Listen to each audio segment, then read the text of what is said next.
बांगलादेशामध्ये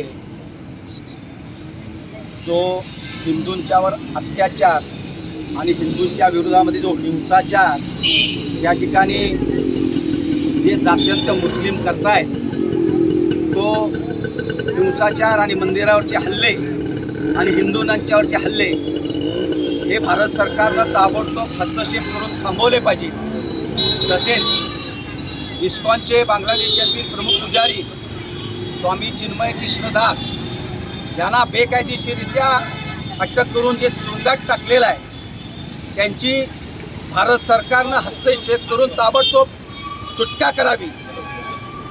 त्याचबरोबर बांगलादेशामध्ये वेळ पडल्यास भारताचं लष्कर घुसवून त्या ठिकाणी बांगलादेशातल्या हिंदूंचं संरक्षण करावं या मागणीसाठी हिंदू एकता आंदोलन, इस्कॉन व सर्व हिंदुत्ववादी संघटना, हिंदुत्ववादी पक्ष यांच्या वतीने या ठिकाणी आज धरणे आंदोलन करण्यात आलेलं आहे। या धरणे आंदोलनामध्ये तातडीनं या इस्कॉनचे प्रमुख पुजारी स्वामी चिन्मय कृष्णदास यांना जेलमधून सोडवावं, त्याचबरोबर बांगलादेशातल्या हिंदूंचं संरक्षण करावं।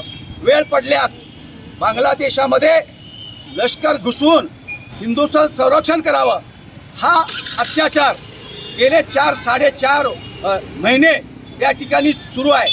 अनेक महिलांच्यावर त्या ठिकाणी बलात्कार होत आहेत आणि हे जर थांबलं नाही आणि बांगलादेशातल्या 1 कोटी हिंदूंच्यावर जर अशाच पद्धतीनं अत्याचार आणि हिंसाचार आणि बलात्कार होत राहिले तर भारतामध्ये जे घुसखोर बांगलादेशी रोहिंगे मुस्लिम आहेत यांना हिंदू हुडकून काढून पायाखाली तुडवून बांगलादेशामध्ये हाकलून लावतील अशा पद्धतीचा इशारा देतोय। आमच्या हातामध्ये शस्त्र घ्यायची वेळ येऊ देऊ नका हे दुसरं आंदोलन केलंय। त्याच्यापेक्षाही मोठं आंदोलन करून त्या ठिकाणी सरकारनं तातडीनं या आंदोलनाची दखल घेऊन पावलं उचलावीत आणि बांगलादेशातल्या हिंदूंचं संरक्षण करून त्या ठिकाणी इस्कॉनचे जे आमचे प्रमुख पुजारी चिन्मय दास यांना ताबडतोब सुटका करावी अशी मागणी हिंदूंच्या वतीनं करतो।